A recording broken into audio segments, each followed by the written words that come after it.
Hey friends, Andrea here. I'm going to be narrating how I made this strawberry vanilla sugar scrub. The ingredients I'll list in the description box, but you'll need granulated sugar. You'll need something to color your sugar scrub if you want to use mica, or I used both mica and soap colorant. You'll need an oil. I used avocado oil. You'll need some glycerin, and you'll need some fragrance oil. You'll need something to contain it with, so you could use mason jars or bale jars. And I also used Optifine, which is going to just prevent it from mildewing or molding when you use it if you put wet fingers into it. So here I am just measuring the sugar. So pretty basic, you're just measuring the sugar into a large glass bowl is what I used. And I am using a kitchen scale just to kind of make sure I'm getting even amounts.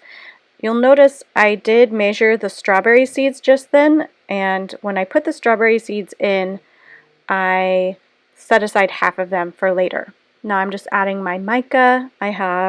It's really just eyeshadow, to be honest with you. It's just, I don't wear that color. And here I am measuring my avocado oil and putting that in. Before I put it in, I just mixed all the mica and the strawberry seeds and the sugar and everything all together so that I wouldn't end up getting some like clumps of color with the olive oil once I put it in. So I just stirred it up really good with a plastic spoon. Okay, now I'm adding just a little bit of liquid soap colorant in red and pink to my olive oil, and that's just because I wasn't satisfied with the color of pink I got from the mica. I wanted a little bit more pink for my sugar scrub, and those are colorants that I use for soaping, so I know they're skin safe. Now I'm just squeezing some glycerin into the olive oil, and it's best to just mix all the liquid ingredients as much as possible before you start adding the liquid ingredients to your sugar scrub. So hard to see off camera, but I'm measuring it with a little disposable pipette and then dripping it into the bowl. So here's where I'm going to mix in my olive oil, my glycerin, and I'm just stirring it up with I have a disposable skewer that I just use for that. So I just poured it all in, and I started mixing it with my hands first, and that was just to make sure I didn't end up with any weird chunks. So just really, really thoroughly mixing it with my hands, and you will end up with some of it on your hands. And since I was making these as gifts, and it wasn't just for me, I wore gloves because I wanted to kind of keep everything sanitary. But I did take off my gloves and use the scrub. So now I'm just adding some fragrance oil. In this case I used vanilla fragrance oil and a strawberry fragrance oil. Both of these are from the brand P&J Trading. I bought them off of Amazon, and they turned out nice. The fragrance turned out nice. It was okay, but it didn't smell natural, like a natural vanilla, baking vanilla, or a natural strawberry, like a wild strawberry smell. And I think for the purposes of this scrub, that's fine. But if you're looking for something that's going to be very natural, you might try a different, I'm sure they have other fragrances that are better than the ones I used.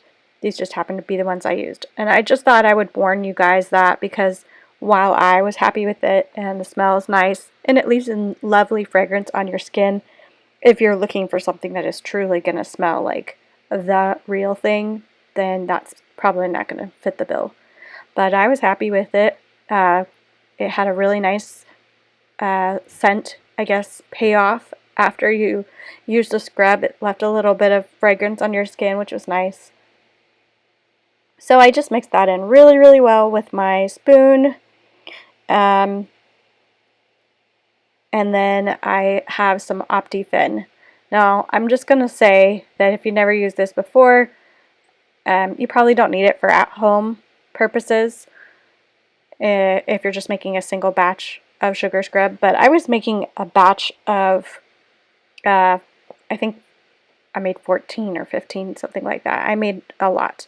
So I made at least 12, and I have a couple extras, but I wanted to make sure that I had something in here that would prevent it from going bad if it sat in somebody's cupboard for a while, or if they stuck their wet fingers into it and I didn't want it to get moldy. So I used the Optifine, and I bought that on Amazon as well.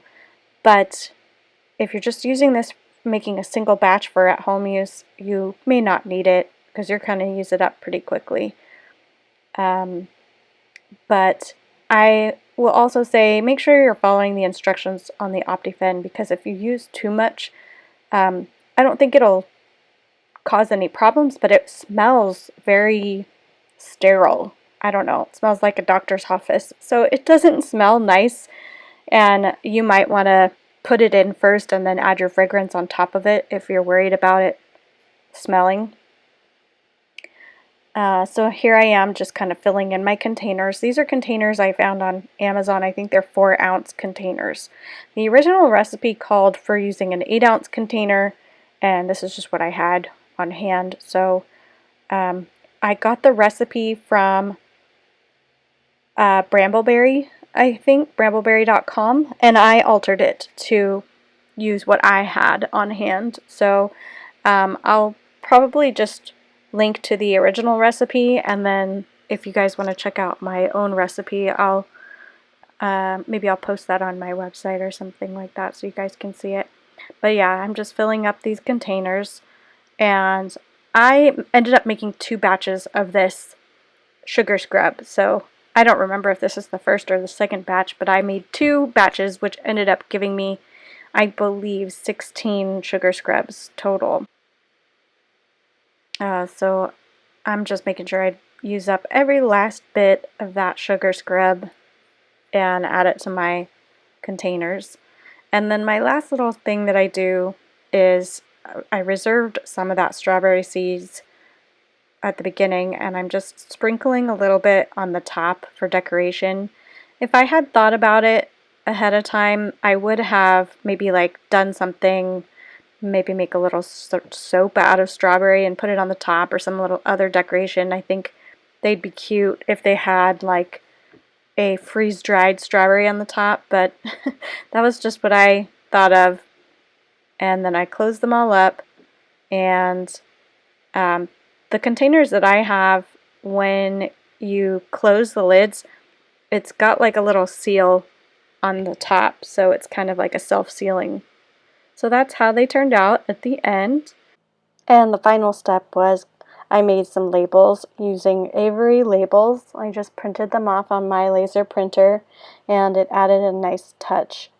So I hope you guys have enjoyed watching this video, and I hope you are going to like and subscribe so you can see more of my content. Thanks again for watching. Bye!